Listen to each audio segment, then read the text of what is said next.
നാടൻ കിച്ചണിൽ ഇന്നത്തെ വിഭവം കിളിമീൻ എങ്ങനെ വളരെ എളുപ്പത്തിൽ മുളകിട്ട് വെക്കാമെന്ന് നമുക്കൊന്ന് നോക്കാം. 1 കിലോ കിളിമീന് ഇത്ര പോകുന്ന പുളി ഇട്ട് കൊടുക്കുക. ഒരു 5-6 കഷ്ണം പുളിയുണ്ട്. ഒരു 3/4 കപ്പ് വെള്ളത്തിൽ അവിടെ ഇട്ട് വെക്കാം. മീൻ വെട്ടി തേച്ച് കഴിഞ്ഞ് കൊണ്ടുവന്ന ഉടനെ തന്നെ ഇങ്ങനെ ഈ പുളി വെള്ളത്തിലിട്ട് അവിടെ വെക്കാം. ഇത്ര ഇഞ്ചിയും ചുമന്നുള്ളിയും വെളുത്തുള്ളിയും 2 പച്ചമുളകും കൂടെ കല്ലിലിട്ട് നന്നായിട്ടൊന്ന് ചതച്ചെടുക്കാം. സ്ഥിരമായിട്ട് അരിഞ്ഞിട്ട് മീൻകറി വെക്കുന്നവര് ഇതേപോലെ ഒന്ന് ചതച്ച് വെച്ച് നോക്കണേ. ഒരു മൺചട്ടി അടുപ്പത്ത് വെച്ച് ചൂടായി വരുമ്പം ഒരു 4 ടേബിൾ സ്പൂൺ വെളിച്ചെണ്ണ ഒഴിച്ചു കൊടുക്കാം. എണ്ണ എല്ലായിടത്തോട്ടും ഒന്ന് ചട്ടിയുടെ എല്ലാ ഭാഗത്തേക്കും ഒന്ന് ആകട്ടെ. എണ്ണ ചൂടായി വന്നാൽ 1 ടീസ്പൂൺ ഉലുവ ഇട്ട് പൊട്ടിക്കാം. ഉലുവ പൊട്ടിക്കഴിഞ്ഞാൽ 1 ടീസ്പൂൺ കടുക് ഇട്ട് പൊട്ടിക്കാം. കടുക് പൊട്ടിക്കഴിഞ്ഞാൽ ഇതുപോലെ നമ്മൾ ചതച്ച് വെച്ചിരിക്കുന്ന ഉള്ളി ഇതൊന്ന് വഴറ്റിയെടുക്കാം.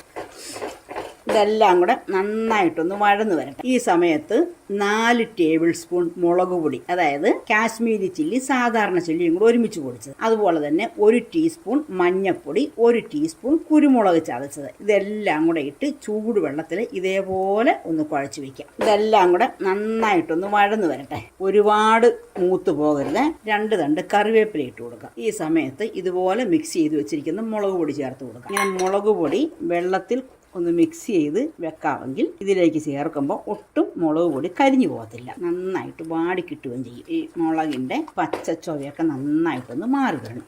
ഈ കിളിമീൻ കറി വെക്കാൻ ഒരല്പം എണ്ണ കൂടുതൽ വേണം. ഇതിലേക്ക് 1 ടീസ്പൂൺ ഉപ്പ് കല്ലിട്ട് കൊടുക്കാം. ഇതുപോലെ ഒട്ടും അടി പിടിക്കരുത്. അതിനൊരു ശകല എണ്ണ വേണം, എന്നാലേ ഇങ്ങനെ അടി പിടിക്കാതിരിക്കത്തുള്ളൂ.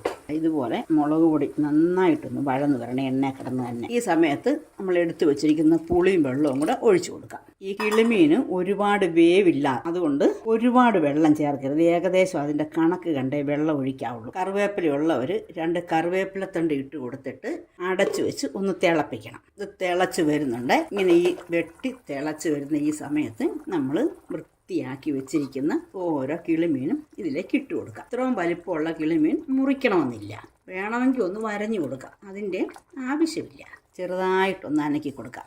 വെന്ത് കഴിഞ്ഞാൽ പിന്നെ പൂണിട്ട് ഇളക്കാൻ പാടില്ല. കാരണം ഇത് കിളിമീൻ ഒട്ടും വേവില്ലാത്തൊരു മീനാണ്, പെട്ടെന്ന് പൊടിഞ്ഞു പോകും. അതുപോലെ തന്നെ ഗ്രേവി തിളച്ച് വരുന്ന സമയത്ത് ഇതിൻ്റെ ഉപ്പും പുളിയൊക്കെ ഒന്ന് നോക്കണം. അതുപോലെ കറിവേപ്പില ഉള്ളവർ വീണ്ടും 2-3 തണ്ട് കറിവേപ്പിലയൊക്കെ ഇങ്ങനെ വെച്ച് കൊടുത്താൽ നല്ല ടേസ്റ്റാണ്. ഇനി ഇത് അടച്ചു വെച്ച് ആദ്യമേ നല്ല തീയിലൊന്ന് തിളക്കട്ടെ. അതിനുശേഷം ചെറു തീയിൽ 5 മിനിറ്റ് വെച്ച് വേവിക്കാം. തിളച്ച് വരുമ്പം ഈ ചട്ടി എടുത്ത് ഇങ്ങനെ നനക്കി കൊടുക്കാം. സ്പൂൺ ഇടല്ലേ. ഈ സമയത്ത് ഉപ്പും പുളിയൊക്കെ നോക്കണം. ഈ മീൻകറി ഒന്ന് തണുത്ത് വരുമ്പം ഒന്നും കൂടെ കുറുകി നല്ല കണക്കിനിരിക്കും. കിളിമീൻ മുളകിട്ട കറി ഇവിടെ റെഡിയായി വന്നിട്ടുണ്ട്.